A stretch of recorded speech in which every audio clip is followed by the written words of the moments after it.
मौसम purple island पुग्दैछौँ जाँदैछौँ guys अल्खोर दोहाबाट लगभग 92 किलोमिटर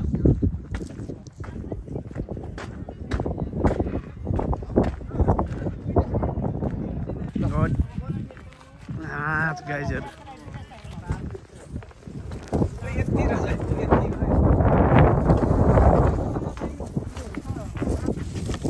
रमाउनुहोस् यार इन्जोय गर्नुहोस् न हौ गाइजहरू guys welcome to Krishna Verma vlog अहिले हामी दोहाको अल्खोरको पर्पल आइसल्यान्डको भिजिट गर्दैछौँ हेर्नुहोस् तपाईँहरूलाई चाहियो भने यहाँ होमस्टे पनि छ सानो घर होइन यही वरिपरि हामी रहनेछौँ तपाईँहरूलाई पनि देखाउनेछौँ है त कोही यता हुनुहुन्छ भने यसो भेटघाट गरौँ खोला रहेछ यहीँ होइन वाउ दामी रहेछ मौसम दामी छ हेर्न सक्छन् वाचिङ दामी छ दामी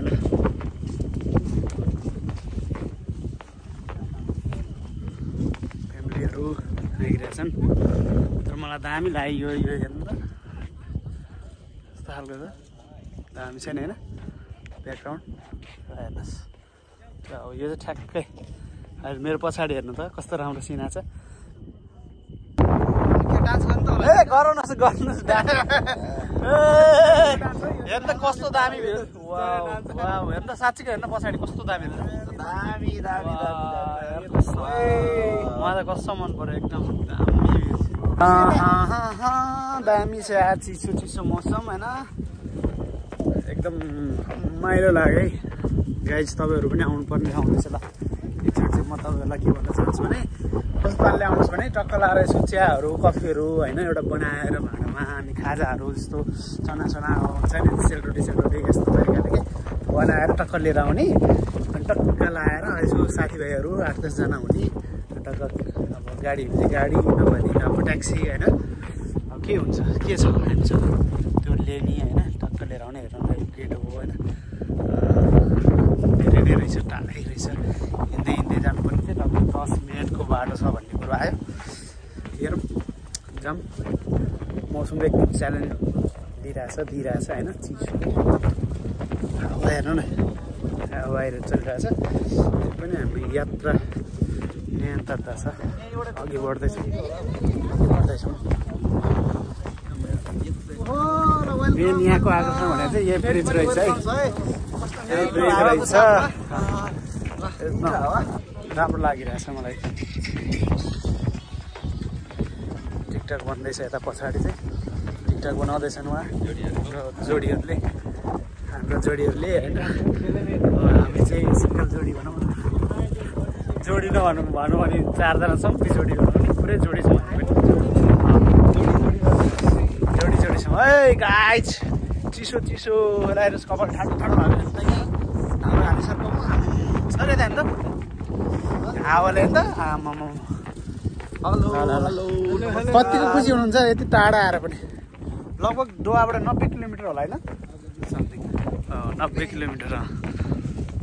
ट्याक्सीमै आउन चाहिँ लास्ट टाइम महँगै छ है गाह्रै छ आउनु पोसिबल छैन मसँग सम्पर्क गर्नुभयो भने हुन्छ है त अर्को साइड आउँदा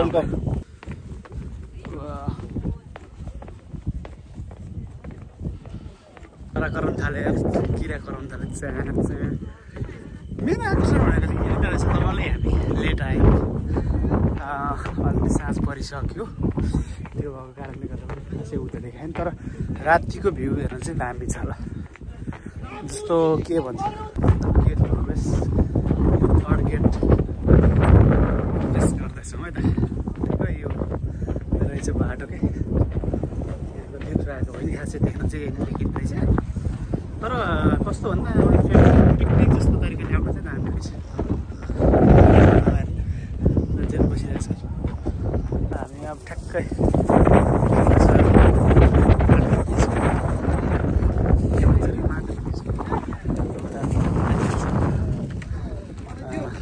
हजुर प्रसाद गरम गर्ने हो ल गाइज हाम्रो चाहिँ उयोबाट लिएर आइयो ल के भन्छ त्यसलाई चाहिँ कुसन खाँदैछौँ हामी ल कुसन खाँदैछौँ हामी स्टार खाँदैछौँ है फेरि यो खाएको नि के देखा होला भनेर चाहिँ नभन्दै जस यहाँ पाउँदैन मतलब उतैबाट लिएर आएर चाहिँ खाने है भनेर भन्नको लागि मात्रै देखाएको है